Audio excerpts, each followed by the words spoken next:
Ukraine is celebrating a surprise attack that has put them in control of almost 400 square miles of Russian territory in the region of Kursk.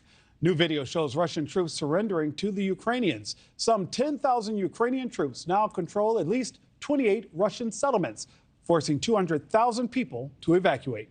Let's bring in former U.S. Ambassador to Russia John Sullivan, serving from 2019 to 2022 when Vladimir Putin invaded Ukraine. Good morning. Morning, Nick. Good to be with you. Good to have you here, Ambassador Sullivan. He also, you wrote a book about your time in Russia titled Midnight in Moscow, a memoir from the front lines of Russia's war against the West. You are watching the events play out right now with Ukraine's invasion into Russia. You immediately think what? I immediately think Putin decided to go to war, and there are unintended consequences when one lets slip the dogs of war, as Putin has done.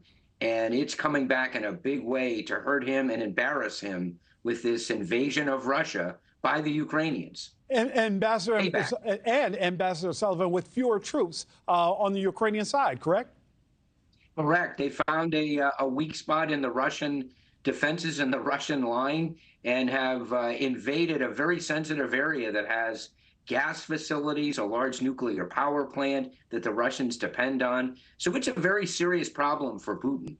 Mr. Sullivan, Vladimir Putin says that Ukraine's invasion is actually an attempt to gain leverage for negotiations. Is this Mr. Putin trying to save face? Of course. I mean, he's all about euphemisms. He launched a war and called it a special military operation. The Ukrainians have given him payback and invaded Russia. And now he claims because the Russian military and the Russian government is embarrassed about what's happened, he claims it's a negotiating tactic, trying to downplay it. There are lots of Russian casualties. They've lost a large amount of Russian territory. This is a significant problem for him. Now, even though you and I talked about the Ukrainian troop numbers are down, Russia's also suffering a troop and enlistment problem. But the strategic moves from Zelensky, do they need to stay in place in order for him to gain control? Or what do you believe the next moves to be? Well, I think Putin will respond, as he always does, to challenges like this in as strong a manner as he can to try to drive the Ukrainians out of Russian territory. But what that means is that those troops that are now going to be fighting on Russian territory are not going to be fighting on Ukrainian territory. So the future of his special military operation in Ukraine is going to be compromised. And I believe that's the principal point of the Ukrainian invasion. And Ambassador Sullivan, recently, Mr. Putin agreed to a hostage deal that released 3 American prisoners, including Paul Whelan and journalist Evan Gershkovich. Russia is also facing a severe shortage of military recruits. And now with this Ukrainian invasion, does it signal an end to the war on the horizon, possibly? I don't believe so. Absolutely not.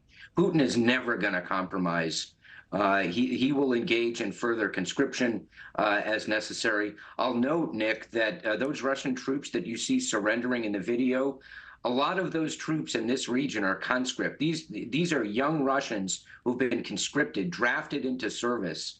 And this is extremely unpopular among the Russian people. So, again, contributing to the political and military problems that Putin faces now. Ambassador Sullivan, I have less than 30 seconds. How much does the 2024 election play into Ukraine's success? Well, my hope and expectation is that whoever is elected president is going to continue to support Ukraine. More significantly, going to continue to oppose Russian aggression. That's the way to think about this. We're not just supporting Ukraine. The more important mission for the United States is opposing the aggressive war that Putin started on the European continent in violation of international law and its obligations as a permanent member of the UN Security Council. Former Ambassador Sullivan, thank you so much for joining us this morning. Thanks for watching, everybody. Go to joinnn.com to find NewsNation on your television provider. Also, don't forget to click that red subscribe button below to get more of NewsNation's fact-driven, unbiased coverage.